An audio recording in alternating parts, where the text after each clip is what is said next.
Eli Carver was 6 years old when he saw the star fall from the sky.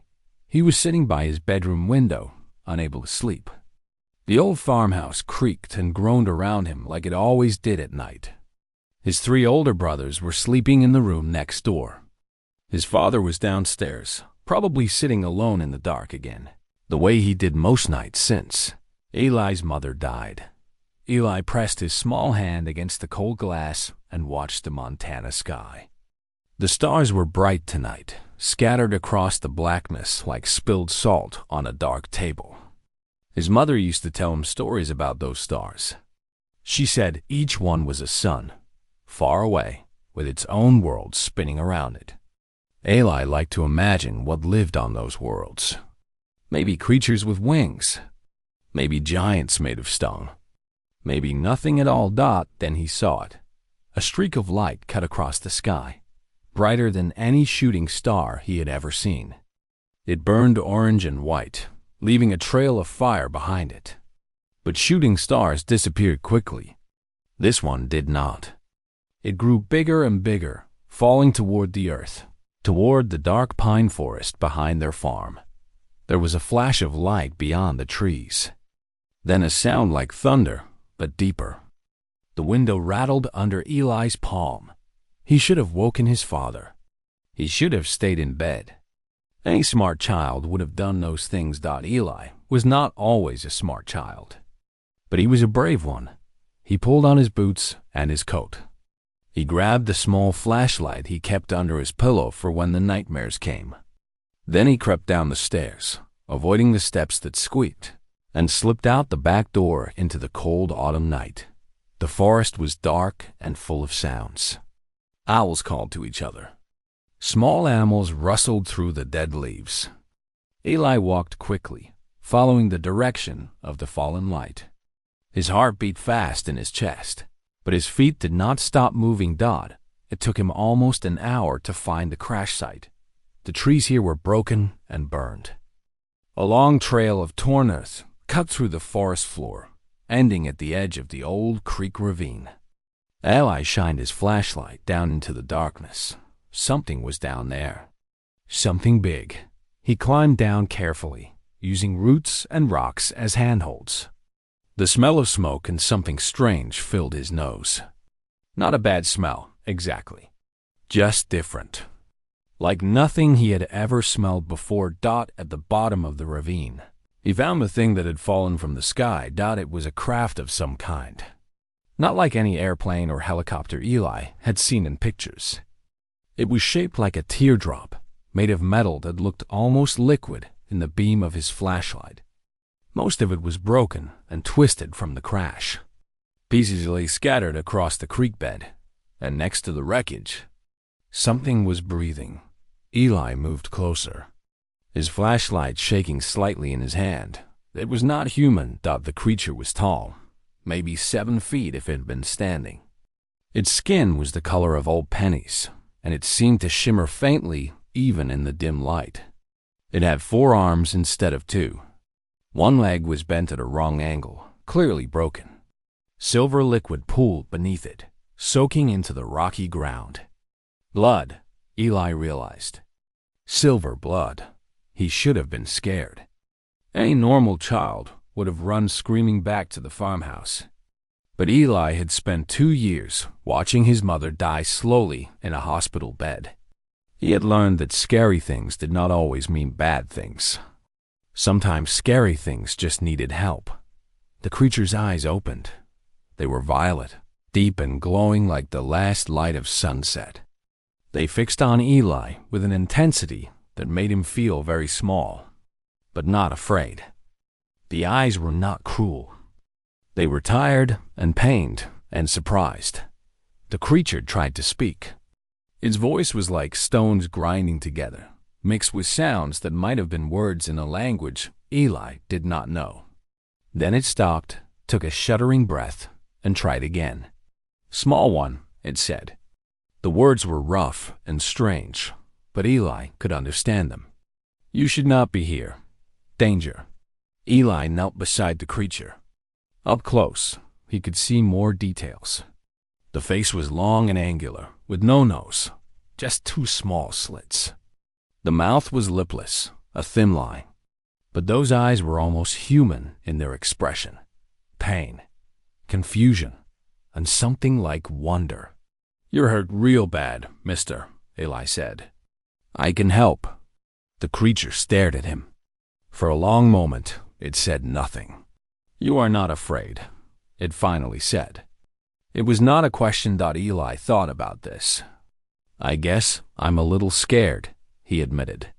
"But my mama always said being brave doesn't mean not being scared. It means doing the right thing even when you are scared." He stood and walked to the wreckage of the craft.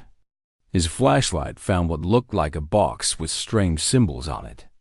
He opened it and found bandages, tubes of something that might be medicine, and tools he did not recognize. A first aid kit, he realized. Even aliens needed first aid kits.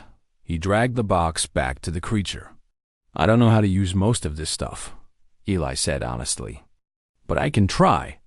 Or you can tell me what to do." The creature watched him with those violet eyes. It had lived for over 300 Earth years. It had traveled to more worlds than Eli could count. It had seen wonders and horrors beyond human imagination. It had met countless species, some kind, some cruel, some so alien that communication was impossible. But it had never met anything quite like this small human child, kneeling in silver blood without flinching, ready to help a monster from the stars simply because it was the right thing to do. "What is your name, small one?" the creature asked. Eli Carver." The creature managed something that might have been a smile. "I am Kethveros, of the Seeranther."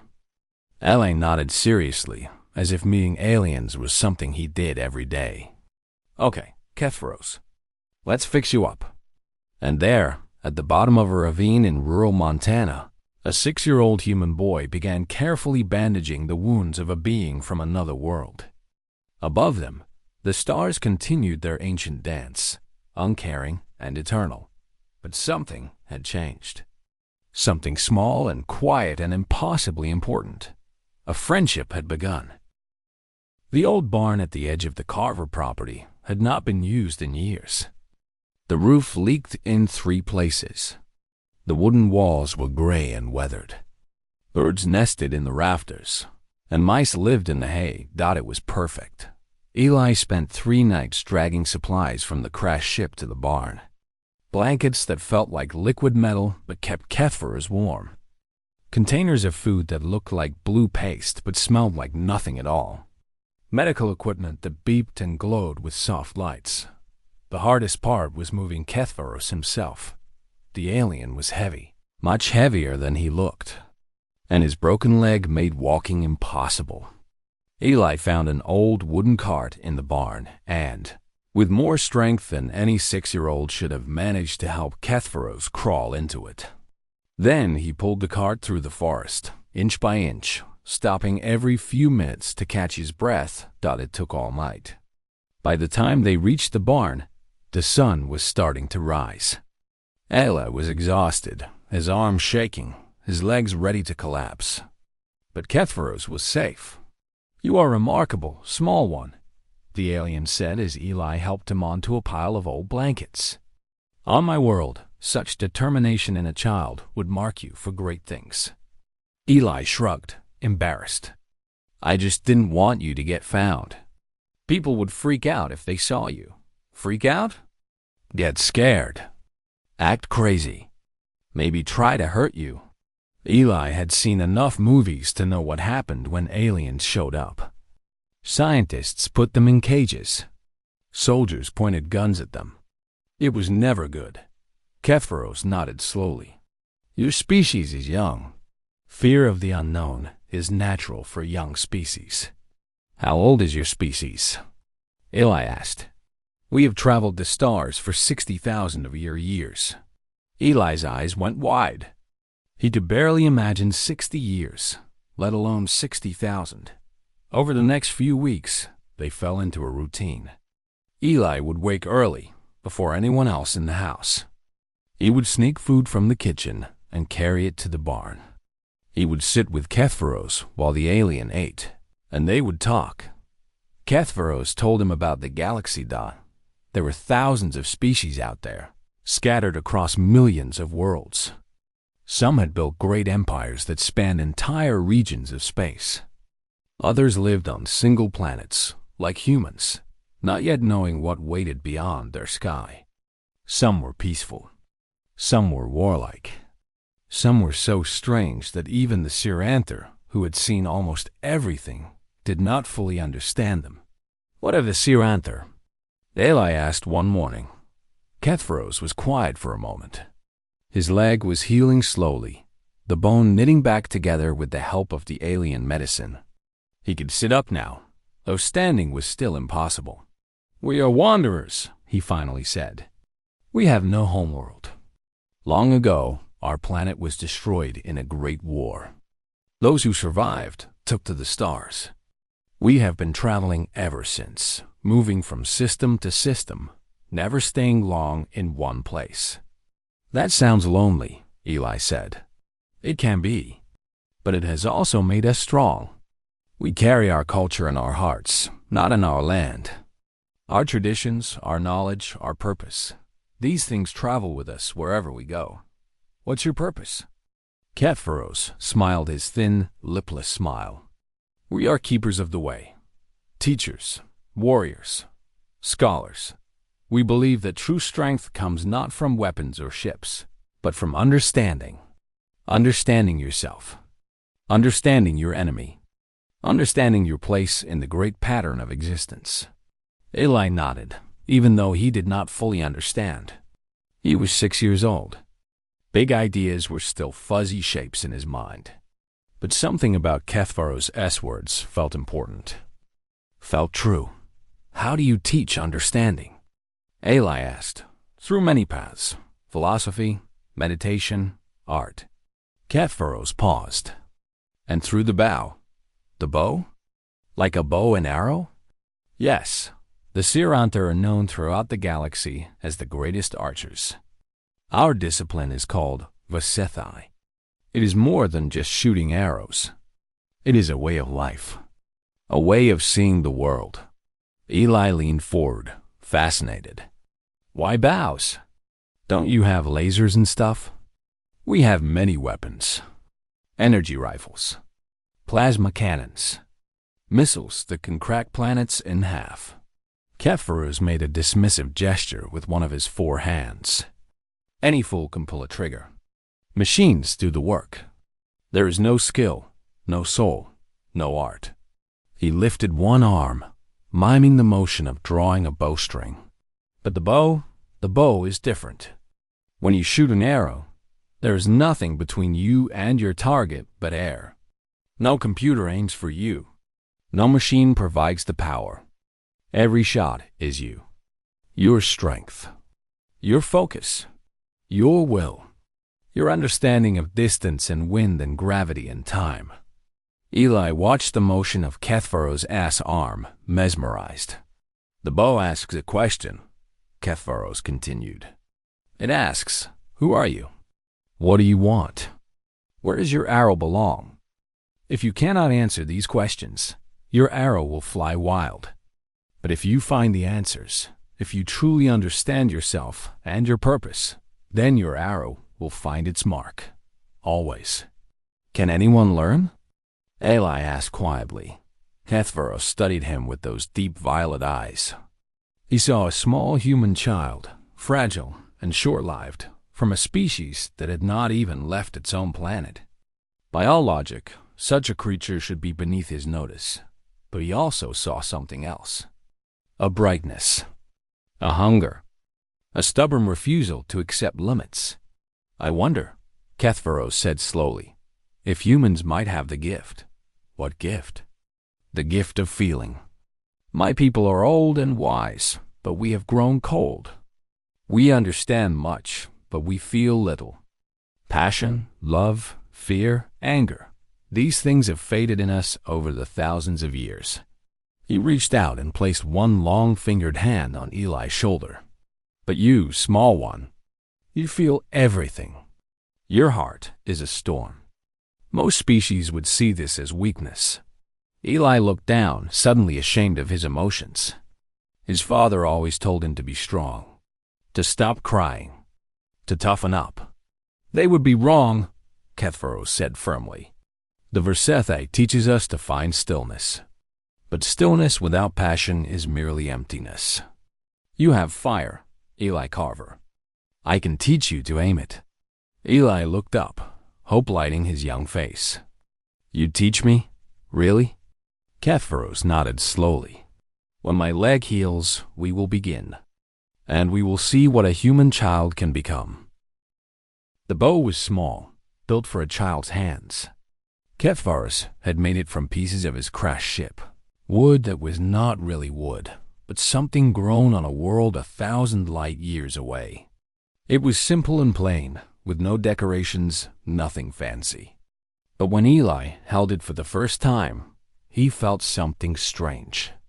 The bow seemed to hum against his palms, almost like it was alive.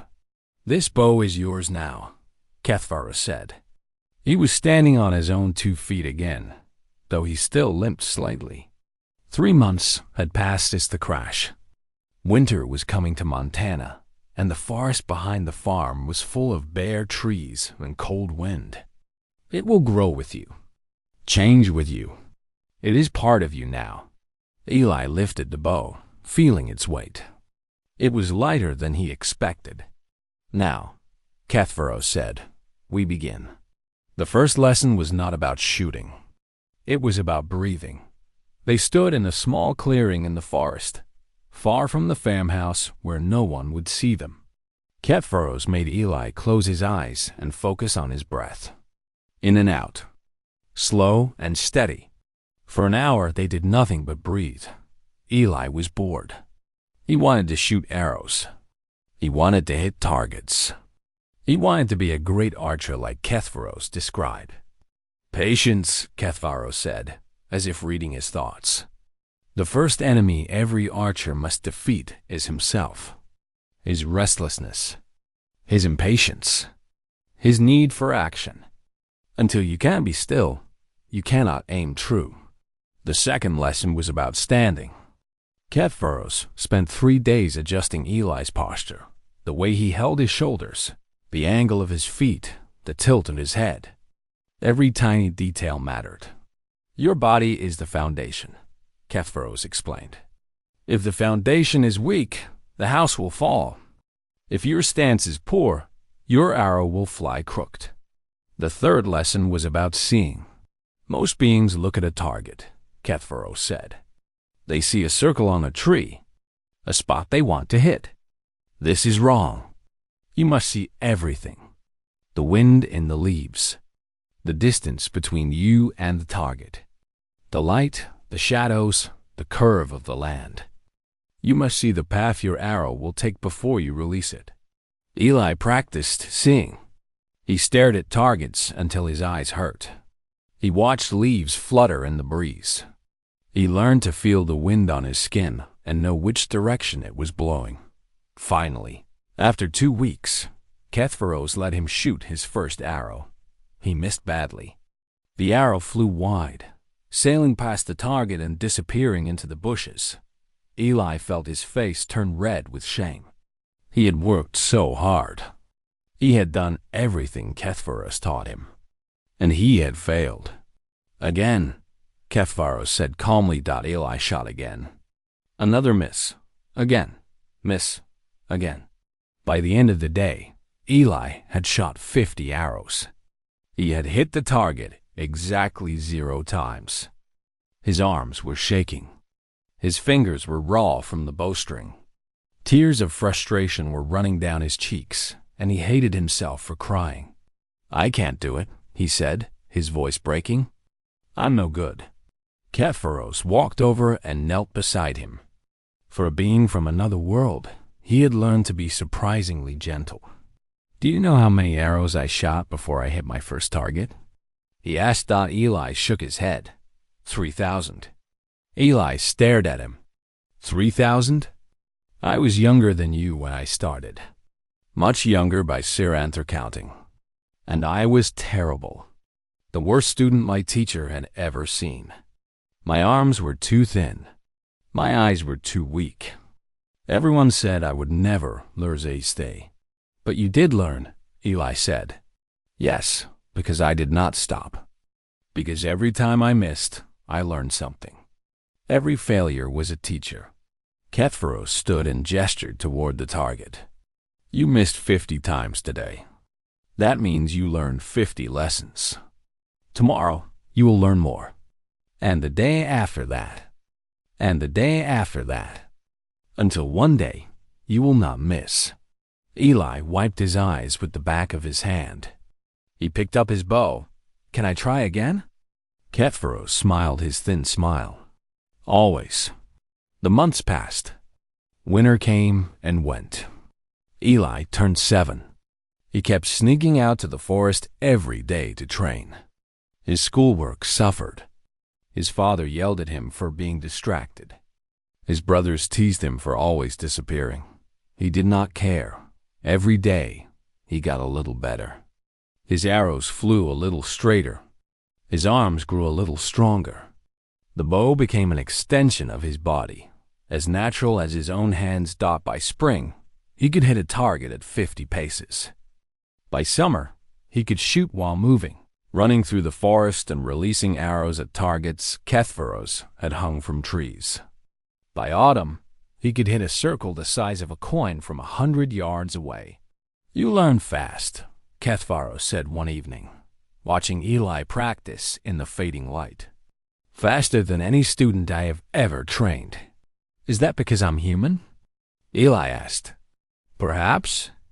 Your species is young. Your minds are flexible. You have not yet decided what is possible and what is impossible. You simply try, and often you succeed where older species would not even attempt. Eli drew his bow and released. The arrow sang through the air and struck the center of the target with a solid thunk. There's something else, Kethvaros added. Something I have never seen before. When you shoot, you do not just aim with your eyes. You aim with your heart. Your emotions, the ones I taught you to quiet and focus, they power your arrows in ways I do not fully understand. Is that bad? No, it is remarkable. Among my people, we must work for centuries to put such feeling into our shots. You do it naturally, without thinking. Kethvaros shook his head slowly. Humans are strange creatures. Small and fragile and short-lived. But perhaps you are also something more. That night, Eli lay in his bed and stared at the ceiling. His arms ached from practice. His fingers were calloused from the bowstring. He was tired in ways he had never been tired before. But he was also happy. For the first time since his mother died, Eli Carver knew exactly who he was. He was an archer, a student of the Versify, and someday he was going to be great. He did not know how right he was. The ship came on a Tuesday. Eli was 9 years old now. 2 years had passed since he found Kethvaros in the ravine. 2 years of training, of learning, of growing. He was no longer the same small, lonely boy who wandered the forest talking to animals that never answered back. He walked differently now, stood straighter. His eyes were calm and focused, seeing things that other children never noticed.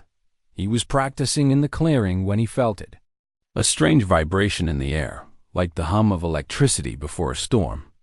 He lowered his bow and looked up at the sky. The clouds were parting. Something was descending through them, something large and silver, shaped like a crescent moon. It made no sound, but the trees around the clearing began to sway as if pushed by an invisible wind. Eli ran to the barn. Kethvaros was standing outside, his violet eyes fixed on the approaching vessel. His face showed no surprise. If anything, he looked sad. They are here, he said quietly. Who? My people. The Seeranther. Kethvaros turned to look at Eli. They have come to bring me home. Eli felt something cold settle in his stomach. He had known this day would come. Catpharos had told him about the distress signal, the one that had been sending messages into space ever since the crash. He had explained that eventually other Siranther would find him, but knowing and feeling were different things. "You're leaving," Eli said. It was not a question. "I must. My people need me. There is much happening in the galaxy, things I cannot explain to you yet. Things that require my presence." The ship landed in the field behind the barn, its silver hull reflecting the afternoon sun. A ramp lowered from its belly, and figures began to emerge. They were Siranther, tall and copper-skinned and four-armed, moving with the fluid grace that Eli had come to recognize. They wore clothing that looked like armor made of light, and they carried weapons that pulsed with soft energy. One of them approached Catpharos and spoke in a language Eli did not understand. They talked for several minutes, their voices rising and falling in musical patterns. Finally, the other Siranther nodded and walked back to the ship. Catpharos turned to Eli. "They will give us time to say goodbye." They walked together to the edge of the forest, to the clearing where Eli had learned to shoot. His target still hung from the trees, riddled with arrow holes. His bow was in his hand, as always. It had grown with him over the years, just as Catpharos had promised. It was larger now, more powerful, humming with energy that felt almost alive. "I have a gift for you," Catpharos said. He reached into his robes and pulled out a small medallion on a chain. The medallion was made of the same strange metal as Eli's bow. On its surface was a symbol, a circle containing what looked like an arrow in flight. "This is the mark of the Varsthihai," Catpharos explained. "It means you are a student of the path. Among my people, it grants you respect and protection. Any Siranther who sees this will know that you have been trained in our ways." Eli took the medallion carefully.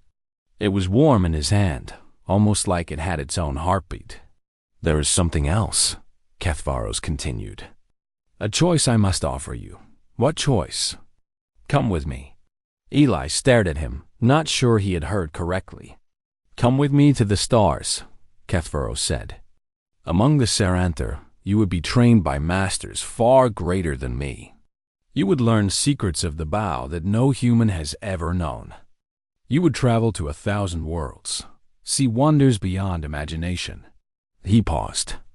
"You could become the first human wanderer. Your name would echo across the galaxy." Eli's heart was pounding. Part of him wanted to say yes. The part that remembered being 6 years old and invisible. The child nobody noticed. The boy whose only friends were trees and animals. That boy wanted to escape, to fly away to the stars, to become something greater than anyone ever expected. But another part of him looked back at the farmhouse in the distance. Looked at the smoke rising from the chimney, the truck parked in the driveway, the fence his father had fixed just last week. He thought about his father, who had slowly started to come back to life after years of grief, who had finally started talking to Eli again, teaching him to ride horses, showing him how to fix engines, doing all the things fathers were supposed to do. He thought about his brothers, who had stopped teasing him and started including him, who had noticed the change in him and begun to respect him. He thought about Earth, this small, blue planet that had no idea what existed beyond its sky. His home, his people. "I can't," Eli said. The words hurt to speak. "Not yet. There's stuff I need to do here first." Catpharos nodded slowly. He did not seem surprised. "I thought you would say that. It is the human way, is it not? You form bonds, attachments, loyalties that run deeper than logic." He placed one of his long hands on Eli's shoulder. "This is not weakness, Eli Carver. This is your species' greatest strength. Never forget that. Will I ever see you again?" Eli asked. His voice cracked slightly. "The universe is vast, but paths have a way of crossing again. If not me, then perhaps my children, or my children's children. Kethvaros smiled his thin smile. The Seer-Anther have long memories. You will not be forgotten. He stepped back and looked at Eli one final time. I leave you with one last lesson. The bow is not a weapon. It is a question. Every time you draw, you ask the universe, who am I? What is my purpose? Where does my arrow belong? Eli clutched the medallion tightly in his hand. When you find your answer, Kethvaros said, the stars will be waiting. Then he turned and walked toward the ship. His people greeted him at the ramp, touching their foreheads in gestures of respect.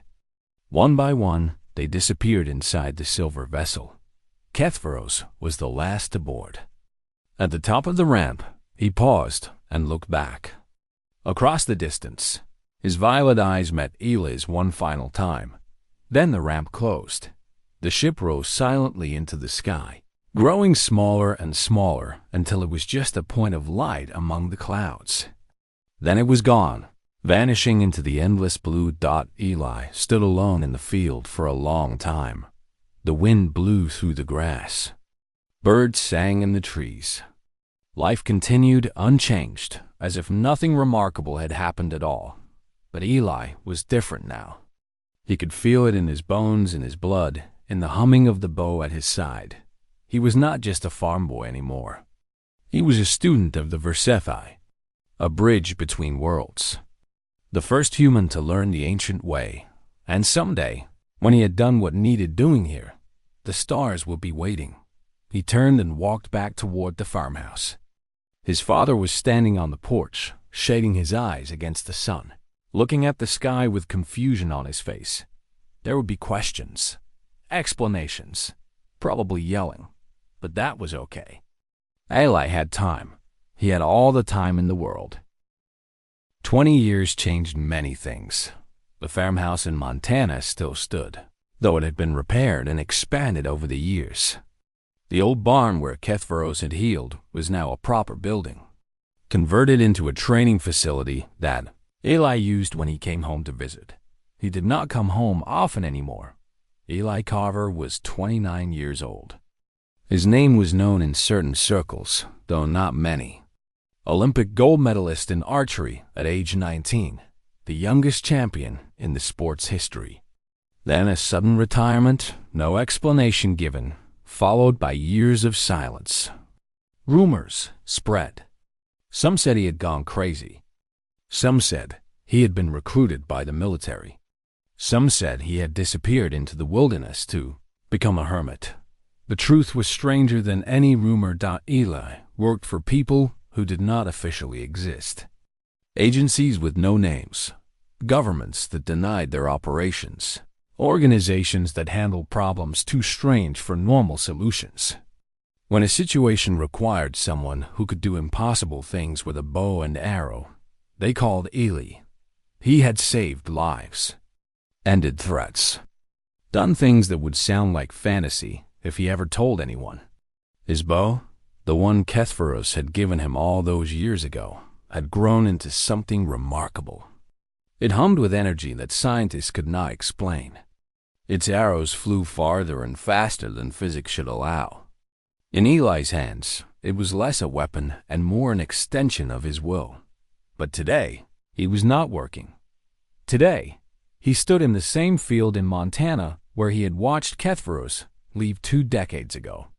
The medallion hung around his neck, warm against his chest. The bow was at his side, as always. He had come home because something told him to. A feeling he could not explain.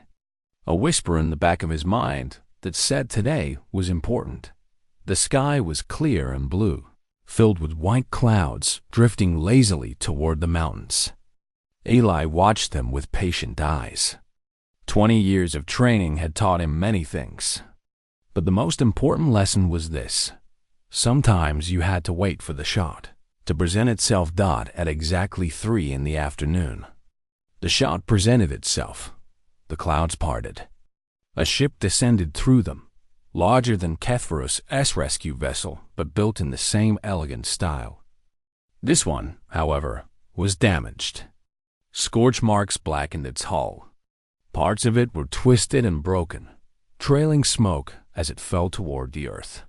Eli did not run. He did not panic. He simply watched as the ship struggled to slow its descent, fighting against gravity with failing engines.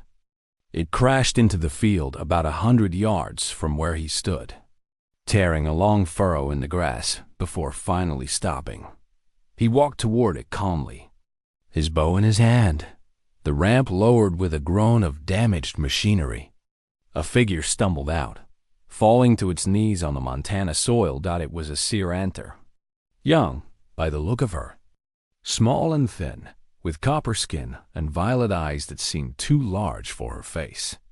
She was injured, silver blood staining her robes, but she was alive. She looked up at Eli and spoke in a language he had not heard in 20 years. Eli Carver? He understood the words.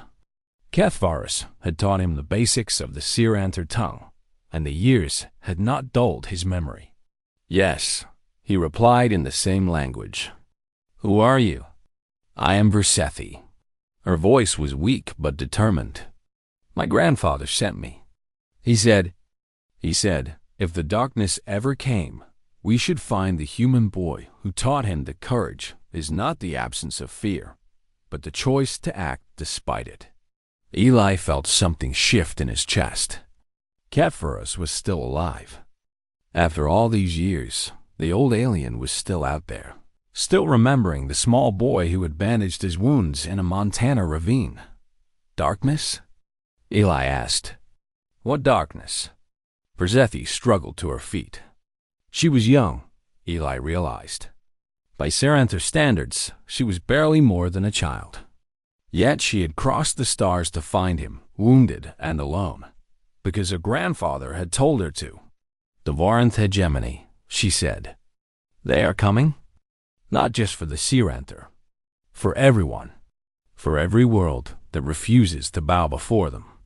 They burn planets. Enslave populations. Destroy anything that might one day become a threat. And Earth? Earth is in their path. Versethi's violet eyes met his. The galaxy knows what humans are now. Short-lived. Fragile. Confined to a single world. They call you primitives. Children playing in the mud while the adults fight wars among the stars. And what do you call us? Eli asked quietly. Versethi was silent for a moment. Then she reached into her robes and pulled out something small. A medallion identical to the one Eli wore around his neck. My grandfather gave me this when I was young, she said.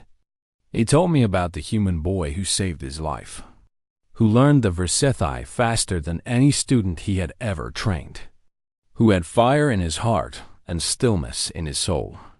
She looked at Eli with something like hope. He said that if anyone could help us, it would be you. Eli looked at the medallion in her hand, looked at his own, hanging against his chest, looked at the bow at his side, humming with power that had been growing for 20 years. He thought about the question Cathvarus had left him with. Who am I? What is my purpose? Where does my arrow belong? For 20 years, he had been searching for the answer. Winning medals, working for shadows, honing his skills to a razor's edge. All of it had been preparation, though he had not known it at the time. Now he knew. How many of them are coming? He asked. Thousands of ships. Millions of soldiers. Versethi's voice was heavy with despair. We cannot stop them alone. Eli smiled. It was a quiet smile. The smile of a man who had spent 2 decades answering a question posed by an alien in a Montana barn. You're not alone. He reached down and helped Versethi to her feet. Behind him, in the distance, he could see cars approaching on the dirt road. His father's truck. His brother's vehicles. News traveled fast in rural Montana, and a crashed spaceship was hard to miss. But beyond that, he could see further. He could see the future unfolding like an arrow's path through the air. Humans were not primitives. They were not children. They were a young species, Yes, short-lived and fragile and emotional. But they were also stubborn, brave, loyal beyond reason. They formed bonds that could not be broken and fought for things they believed in. The galaxy thought they would break. The galaxy was wrong. Tell your people to send more ships, Eli said. As many as they can spare. Humans are going to need teachers, trainers, people who can show them what's possible. Humans? Brzethi looked confused. You speak as if there are more like you. There will be. Eli drew his bow, not aiming at anything, just feeling the tension, the potential. The question and answer coiled in a single gesture. I've been waiting 20 years to show the galaxy what one human can become. Imagine what 1 billion of us can do. The wind blew across the Montana field, carrying the scent of grass and pine and something new, something that smelled like the future. Eli looked up at the sky, at the stars that were waiting, just as Kethvarus had promised. Then he notched an arrow and let it fly. It soared upward, higher than any arrow should fly, climbing toward the clouds, toward the blue, toward the endless black beyond. Humanity was about to announce itself to the stars, and they were going to do it with arrows.